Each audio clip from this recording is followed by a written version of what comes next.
Pomlad je čas cvetenja in je tudi čas, ko se radi odpravimo v naravo ter na sprehod v bližnji park. Med drevesnimi krošnjami je prijetno, za marsikoga pa je lahko tudi nasprotno. Največ težav povzroča cvetni prah, ki pri nekaterih povzroča alergije.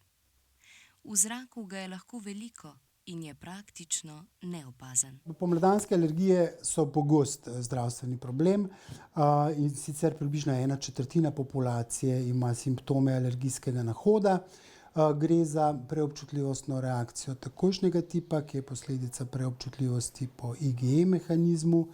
Se pravi, dovzetni pacienti naredijo protitelesa proti enemu določenemu alergenu, v bistvu, in potem, ko se pacient, ki ima že narejena protitelesa, sreča z alergenom, se pojavijo pač simptomi te preobčutljivostne reakcije. Alergeni so peludi vitrocvetnih rastlin, ki za razmnoževanje ne potrebujejo opraševalcev. Najpomembnejši alergeni so zgodnja drevesa, leska, jelka in gaber. Drug pomemben pomladanski alergen je breza, ki cveti v marcu in aprilu. Med pomladanske alergije spadajo tudi trave, ki pa cvetijo malo kasneje, to je v maju in juniju. Med najpogostejšimi povzročitelji alergij so torej tudi trave. Posebej problematična je ambrozija, ki je zelo alergena. Sezona alergije pa lahko traja precej dolgo, vse do jeseni. Pri alergijah velja, da simptomi trajajo precej dlje, kot če bi šlo za običajni nahod ali virusno okužbo. Pacienti imajo zamašen nos, vodeni izcedek iz nosu, kihajo, nos jih srbi, tudi ujčke jih srbijo, solzijo se. Poleg teh simptomov se pojavijo skupaj z alergijami tudi sistemski simptomi, kot so utrujenost, motnje zbranosti, depresivnost. Običajno je prisotna vsesplošna utrujenost, in sicer zlasti spomladi. Mimoidoče smo vprašali, ali jo občutijo ter kako se z njo spopadajo. Je lepo biti od zunaj, malo na sprehod iti, tako da ni spomladanske utrujenosti. Spomladanska utrujenost za tiste, ki niso pri sebi, ne. Za nas, ki pa malo damo na to, pa ni problema. Torej jo ne občutite, ker se rekreirate, ali kako? Ne, točno to, ja. Velikokrat gremo na sprehod in je stvar urejena, tako da mi poskrbimo za to. Pomembna je preventiva.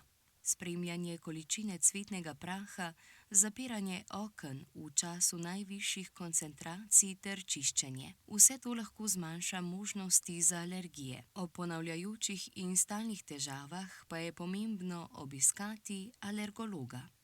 Zdravljenje je v bistvu, lahko rečemo, dveh vrst. Eno je simptomatsko zdravljenje z zdravili. To je v bistvu zdravljenje s temi protialergijskimi tabletami, s pršilom protivnetnim, ki si ga pacient aplicira v nos. Včasih dajemo tudi lokalne protialergijske kapljice za oči. S temi zdravili blažijo alergijsko reakcijo. Ena od možnosti zdravljenja je tudi vzročno zdravljenje oziroma imunoterapija, ki na podlagi kožnih testov pokaže našo imunsko reakcijo na alergen.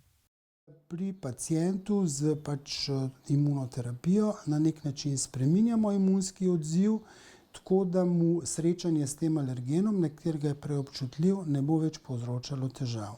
Na neki način, da se bo vzpostavila imunska toleranca, ali pa če rečemo drugače, na neki način, da pacient na ta alergen ne bo več alergičen, a ne. To naredimo tako, da pacientu dovajamo alergen, na katerega je preobčutljiv, po določeni shemi. Najprej v bistvu damo zelo malo alergena, potem postopno vedno več. Najprej dovajamo alergen na kratke časovne razmake, ki jih potem postopno podaljšujemo. Možnost dodajanja alergena je v obliki podkožnih injekcij ali v obliki podjezične tablete. Z imunoterapijo določen odstotek ljudi lahko doseže ozdravitev, torej da se alergijski simptomi pri njih več ne pojavljajo. Pri veliki večini pa pride do izboljšanja in imajo v sezoni cvetenja bistveno manj težav in se lahko bolj brezskrbno vrnejo v naravo.